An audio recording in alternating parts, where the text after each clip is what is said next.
Hello दोस्तों, Shubhangi home kitchen में स्वागत है आपका। तो फ्रेंड्स, आज मैं बना रही हूँ हरे प्याज के पकौड़े और इतने स्वादिष्ट ये पकौड़े कि सभी को खूब पसंद आने वाले हैं। अगर आप इस ट्रिक से बनाएंगे तो पकौड़े इतने अच्छे बनकर तैयार होंगे कि खा करके मन खुश हो जाएगा।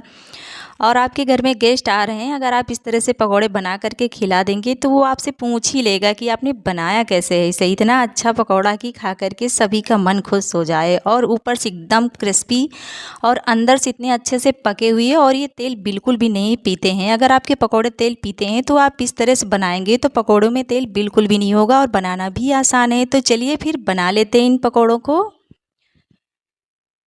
तो हरी प्याज के पकौड़े बनाने के लिए सबसे पहले हमें लगाना होगा बेसन।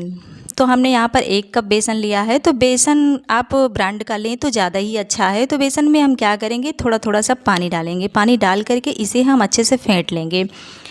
और बेसन आप छान करके लें, छानने के बाद ही हम इस तरह से फेंट लेंगे। तो आप एक ही डायरेक्शन में घुमाते हुए इसे आप फेंटते रहें ताकि ये अच्छे से फिट जाए। तो देखा आपने, बेसन फेंट गया अच्छे से, एकदम से लाइट हो गया, इसका कलर भी लाइट हो गया है। तो इस तरह से हमें कर लेना है। बेसन को अब रख देंगे हम रेस्ट पर। तो इसको हम छोड़ देते हैं रेस्ट पर ताकि ये फूल जाए अच्छे से। अब मैंने लिया है यहाँ पर हरी प्याज। तो हरी प्याज को मैंने स्प्रिंग ऑनियन ली है। तो इसमें मैंने जो वाइट वाला पार्ट है उसको नहीं लिया है, ये 250 ग्राम है। तो इसको हम क्या करेंगे, काट लेंगे। तो इसको हमने पहले से ही धो लिया अच्छे से, इसमें पानी बिल्कुल भी नहीं है। तो आप इसे 10-15 मिनट पहले ही धो लें ताकि इसका पानी पूरी तरह से छन जाए, तो ये पूरी तरह से सूखा रहे। तो हम इसको काट लेंगे। तो थोड़ा सा बड़े पीस काटेंगे, बिल्कुल छोटे नहीं काटेंगे, ताकि जब हम पकौड़े बनाएं तो उसमें दिखते हैं तो अच्छे लगते हैं। तो हमें इसी तरह से काट करके इसे तैयार कर लेना है फ्रेंड्स। तो मैंने काट लिया है, काट करके इनको मैंने ट्रांसफ़र कर लिया है अलग बाउल में। तो अब ये हमारा रेडी हो गया है। तो अब जो हमने रेस्ट पे रखा है बेसन, इसको देख लेते हैं।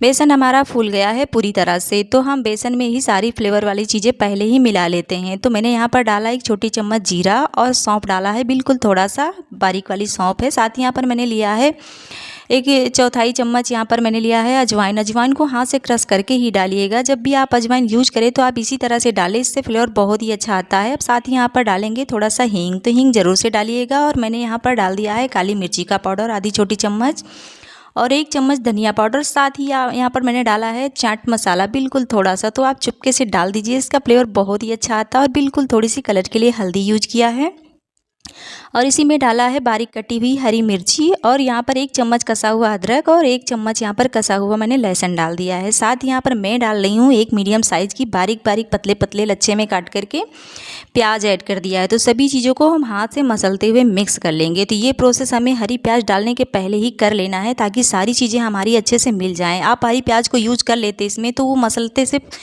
सॉफ्ट सा हो जाता है, क्योंकि बहुत ज़्यादा वो मुलायम होता है। तो हमें उसे लास्ट में ऐड करना है ताकि वो बिल्कुल भी सॉफ्ट ना पड़े और वो क्रंची बना रहे ऊपर। तो हमें उसे बाद में ही यूज करना है। तो आप इस तरह से बनाएंगे तो आपके पकौड़े बिल्कुल परफेक्ट बनकर तैयार होंगे। तो अब हम लास्ट में ऐड करेंगे नमक। तो नमक हम लास्ट में ही ऐड करेंगे, नहीं तो सब्जियां अपना पानी छोड़ने लगती हैं। तो अब सारी चीज़ें ऐड करने के बाद ही हम डालेंगे प्याज को, हरी प्याज को।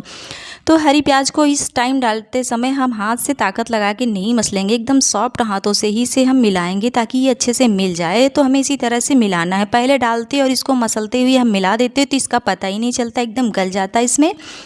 और इसी में हम डालेंगे खूब सारी बारीक कटी हुई धनिया। तो हमें हल्के हल्के हाथों से इसे मिला लेना है, बस मिल जाए, बस उतना ही करना है, क्योंकि हमने सारा प्रोसेस पहले ही कर लिया है। तो आपको ऐसे ही कर लेना है। जब हम प्याज डालें तो हमें ज़्यादा ताकत ना लगाना पड़े, और थोड़ा सा हम इस तरह से उठाएं तो इसकी बाइंडिंग आ रही है। तो अब ये परफेक्ट है। अब इसको हम रेस्ट पे बिल्कुल भी नहीं रखेंगे, तुरंत ही करेंगे फ्राई। तो आप इसी तरह से बैटर बनाइए, ये परफेक्ट है। तो अब यहाँ पर मैंने चढ़ा दिया है गैस पर कढ़ाई। कढ़ाई में तेल हमारा गरम है। तो बहुत ज़्यादा धुएंधार गरम ना करें, मीडियम गरम हो तेल, उसमें हम पकौड़े डालेंगे। तो पकौड़े में हम कोई शेप बना के नहीं डालेंगे, बस साइड से हम हाथ से निकालते जाएंगे और डालते जाएंगे, क्योंकि पकौड़े एकदम गोल साइज़ के होते हैं, कोई शेप बना होता है उसमें तो वो अच्छा नहीं लगता। पकौड़े में थोड़ा सा कोना इधर उधर होता है तो ही वो बढ़िया क्रिस्पी करारे और खाने में देखने में दोनों ही अच्छे लगते हैं। तो हम क्या करेंगे, इस तरह से जितना स्पेस होगा हम डालते जाएंगे, सभी पकौड़ों को हम डाल देंगे। डालने के बाद ही हम इनको छोड़ देंगे 1 से 2 मिनट के लिए। तो आप गैस का फ्लेम हाई नहीं रखिए और लो भी नहीं रखिए। गैस का फ्लेम लो रखेंगे तो ये हमारे पकौड़े तेल पी लेंगे, और हाई रखेंगे तो ये जल्दी से कलर पकड़ लेंगे। तो आपको मीडियम ही रखना है, और जब ये तैर कर ऊपर आ जाएं तभी इनको पलटना है। तो देखा आपने, अपने आप ये तैर कर ऊपर आ गए हैं। तो अब इनको हम पलट देते हैं। तो हमें इसी तरह से पलटना है। तो पलटने के लिए हम किसी झारे में उठाएंगे, उठा करके पलटेंगे। हम ऐसा नहीं कि उसी के अंदर अंदर हम पलट दें। ऐसे क्या होता है, थोड़ी सी एयर ऊपर लग जाती है तो पकौड़े हमारे क्रिस्पी बनते हैं। तो हमें इसी तरह से पलट लेना है। पलटने के बाद ही हम इनको फिर से पकाएंगे। तो देख पा रहे कितना बढ़िया सा पकौड़ों में कलर आ गया है। तो पकौड़े हमारे पक गए हैं, पर हमें इन्हें कुछ देर और पकाना है ताकि ये क्रिस्पी हो जाएं अच्छे से और इसमें कलर और भी अच्छा सा आ जाए। तो हमें इसी तरह से चलाते हुए 1-2 मिनट और पका लेना है ताकि सारे में एक जैसा कलर भी आ जाए और ये ऊपर से क्रिस्पी बन भी जाएं अच्छे से। तो हमें इसी तरह से चलाते हुए सभी पकौड़ों को पका लेना है फ्रेंड्स। तो चलिए, कितना बढ़िया सा कलर आ गया है, पकौड़े हमारे रेडी हो गए हैं। तो आप इस तरह से बनाइए। अब हम क्या करेंगे, इनको निकाल लेंगे। तो हम इनको निकालेंगे किसी झारे में, ताकि ये झारे में इसमें जो भी एक्स्ट्रा ऑयल ऊपर से लगा हुआ है वो छन जाए। तो इस तरह से पकौड़े हमारे तेल बिल्कुल भी नहीं पिएंगे और पकौड़े एकदम क्रिस्पी करारे बनकर तैयार होंगे। तो मैंने डाल दिया है प्लेट में।